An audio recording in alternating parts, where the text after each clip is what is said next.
दोस्तों कैसे हो। स्वागत है आपका नई वीडियो में। दोस्तों आपका स्वागत है इस वीडियो में। दोस्तों आज की इस वीडियो में बात करने वाले हैं यूपी पुलिस का पेपर लीक हुआ है, वो बहुत ही गलत हुआ है।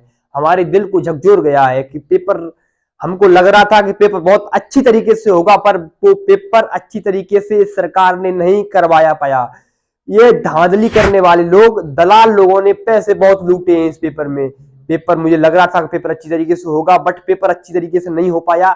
इस बात का हमको भी खेद है।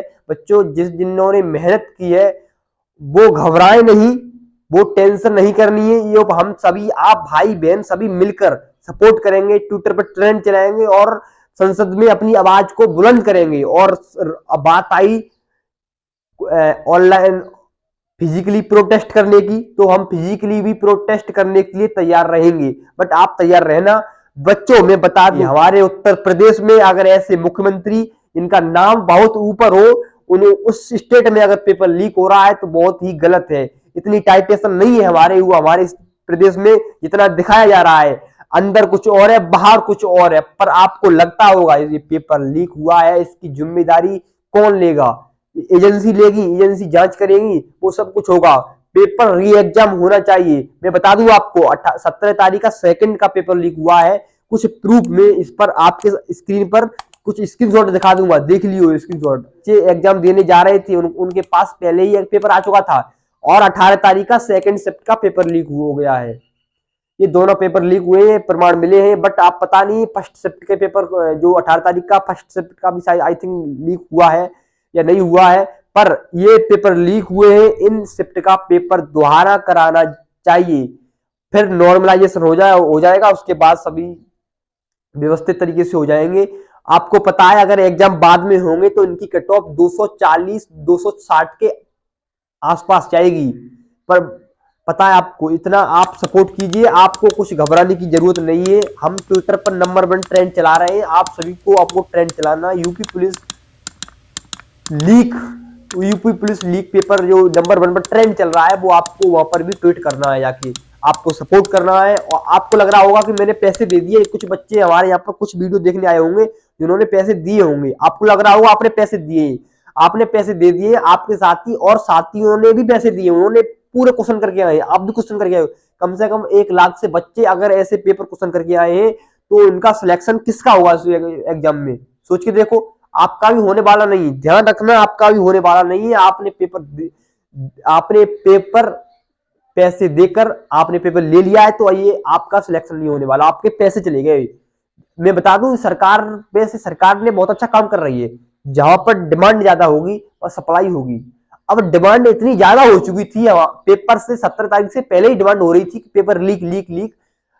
बच्चों की इतनी डिमांड बढ़ी, उससे क्या हुआ, सप्लाई होना चालू हुआ। अब जो हैकर है, सॉल्वर है, उन्होंने सॉल्व करना चालू कर दिया, उन्होंने अपनी जुगाड़ लगाना चालू कर दिया और डिमांड ज्यादा थी, सप्लाई हो गई, सप्लाई हुई। ये गलती ये थी, मतलब स्टूडेंट की गलती भी है इसमें। और सरकार की गलती ये रही कि जो जिस स्टेट के बच्चे हैं उसी स्टेट में रखा, उन्होंने उसी शहर में रखा, जिस शहर के बच्चे हैं उसी शहर में रखा। तो ये बहुत ही गलत था कि पेपर लीक होने की संभावना बहुत ज्यादा बढ़ गई थी। पेपर लीक हुआ है, पेपर री एग्जाम होनी चाहिए। पहली बात सरकार से ये डिमांड है। अगर पेपर चारों शिफ्ट का अगर लीक हो गया है तो पेपर दोबारा होना चाहिए। ये भर्ती पूर्ण होनी चाहिए। ये भर्ती इलेक्शन से पहले होनी चाहिए, क्योंकि इलेक्शन से पहले अगर बच्चों ये भर्ती नहीं हुई तो आप समझ लेना आपका पेपर फिर होने वाला नहीं है। फिर ये पेपर, मुझे उम्मीद नहीं लग रही है इलेक्शन के बाद ये पेपर होगा। जिन्होंने पैसे दिए होंगे वो गरीब फैमिली से भी होंगे, अमीर फैमिली से भी होंगे, चलो मानते हैं अमीर फैमिली से भी होंगे। अमीर फैमिली से थे, उन्होंने पैसे दे दिए होंगे। जो गरीब फैमिली से उनको कहीं ना कहीं से ला के तब पैसे दिए होंगे, तो उनकी भावना को समझ रहे हो। और कुछ गरीब बच्चे ऐसे भी होंगे जिनके पास पैसा भी नहीं है, पर उन्होंने पेपर दिए, पर उनको लग रहा था कि मुझे इसमें सिलेक्शन हो जाएगा। उन्होंने पूरी शिद्दत से अपनी मेहनत की, उसके बावजूद उनका सिलेक्शन नहीं हो पाया। तो कितनी गलत बात है इसमें। और मैं बता दूं, वो उनके पिताजी कितना मेहनत करके उनको पढ़ा रहे थे, उन्होंने पढ़ाई भी अच्छी तरीके से की, अपने शिद्दत से की, पूरा योगदान दिया, उसके बावजूद भी उनका सिलेक्शन नहीं हो पा रहा है।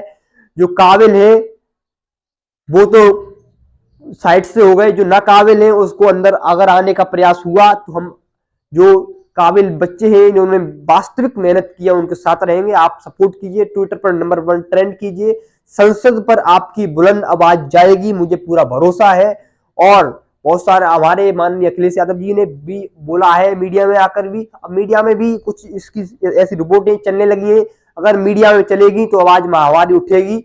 और आप ट्विटर पर नंबर 1 ट्रेंड करते रहना, बस इतना ही है। और मेहनत करना, और जो गरीब बच्चे हैं उन्होंने पेपर दिया है, उनको लग रहा है कि क्या ये गलत हो गया है कि एग्जाम नहीं होगा, तो मैं आपको साथ है हम आपके, और पेपर होगा, री एग्जाम होगा।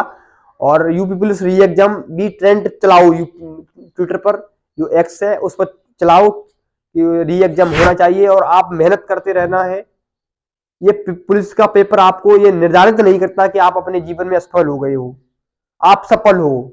आपने पैसे दे दिए, नहीं दे पाए, तो आप इस वैकेंसी में, अगर इस पुलिस में आप दाखिल नहीं हो सकते, आप बहुत कुछ बड़ा कर सकते हो अपने जीवन में।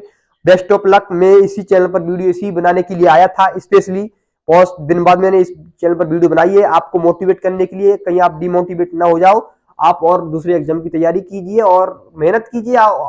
ये पुलिस का पेपर लीक हो गया, ये निश्चित नहीं करता कि आप कोई नाकाबिल इंसान हो, बट हाँ मेहनत करते रहना। पर हाँ री एग्जाम हम कराएंगे, आप सपोर्ट करना। चलिए तब तक के लिए all the best, thank you, जय हिंद।